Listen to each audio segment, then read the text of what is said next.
Hi everyone and welcome back to our channel. In this video, we want to show you 5 aspects we love about living in a Japanese home. We moved to Japan 2 years ago and have been living in my grandparents' old traditional house ever since. The first aspect I want to introduce to you is a tatami room. This is one of our tatami room, and when my grandparents used to live, there were 5 family members living here. That's why they needed to make use of the space as much as possible. The good thing about tatami floor is that it is kind of soft, so we can comfortably sit down or even lie down on it. That's why my grandparents used to use this room in 2 different ways, such as a bedroom and a living room. And I'm going to show you 2 different setups from now. All the furniture and mattresses are stored in here. It's called oshire. I think the name is coming from push and store. I'm starting with a bedroom setup. Yeah. Since it's summertime, I will use a lighter futon. So this is the mattress, which comes on the bottom. And then I will put shikibuton. It comes on the top of the mattress.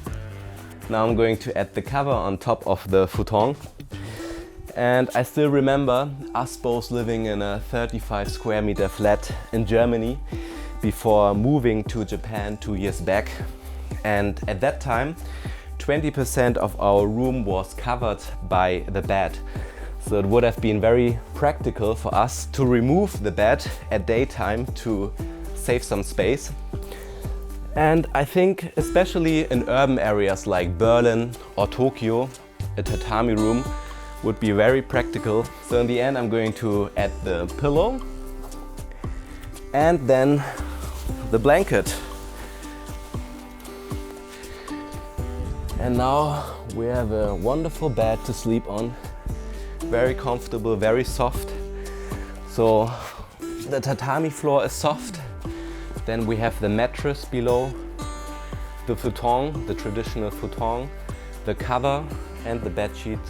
So it's really soft and comparable with a normal bed. So in the morning, when my grandparents were waking up, this is the morning routine to put the futon away and make the living room set up.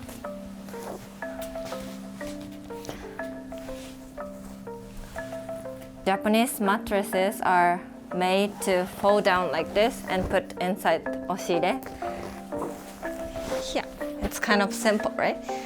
And then now I'm going to take those zabuton, the sitting cushion,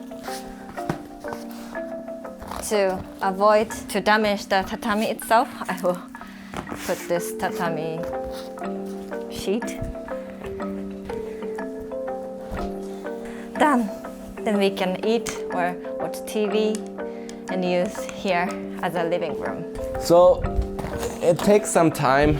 It can be a little bit annoying, but we are able to save space with this.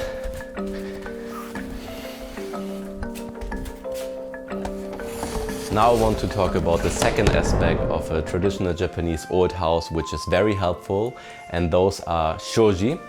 So for that I'm going to remove the doors here to give you a nice overview.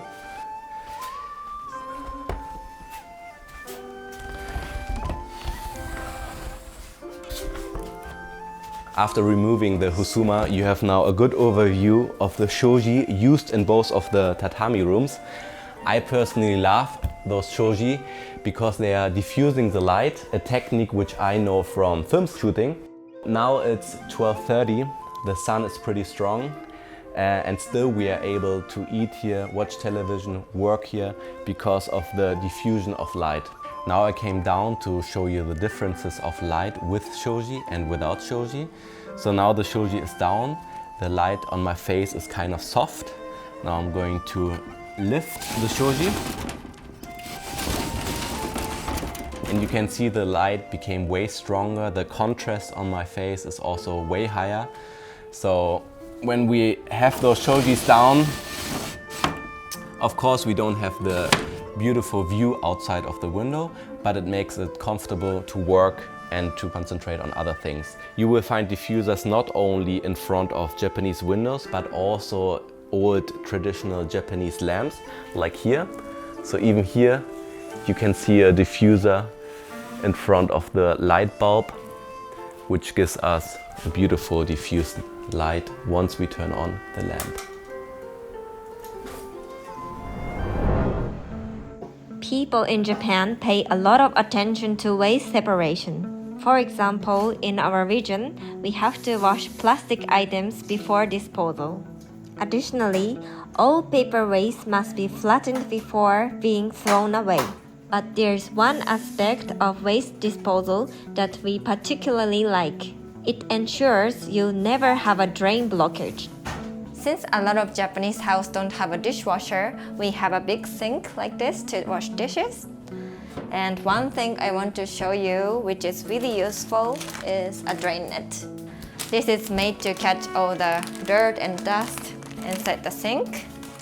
I will show you how to use. So come closer.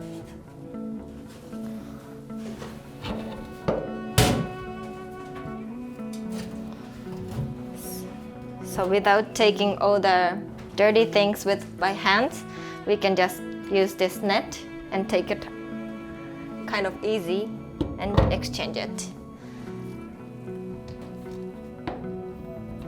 So that's it.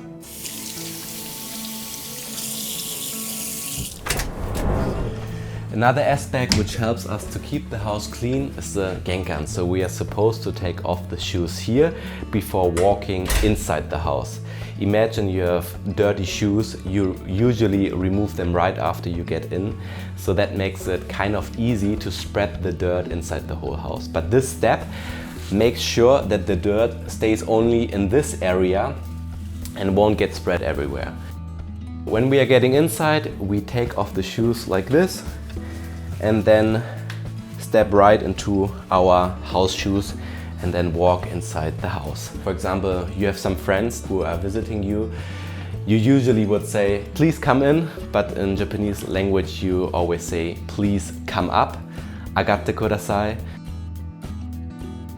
Even at the entrance door at our kitchen, you'll find the concept of 2 levels.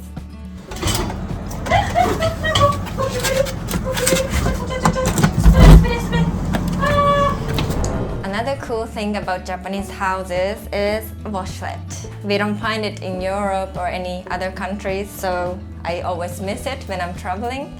And we can directly wash our body after the toilet, so we can save a lot of papers. And then after flashing water, the new water comes from here, so we can wash our hands.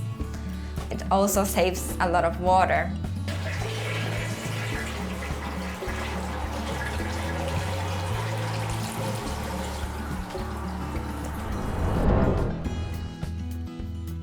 If you like this video, make sure to watch our video about our old traditional house, which we shot right after moving to Japan. Thank you for watching and see you in the next video.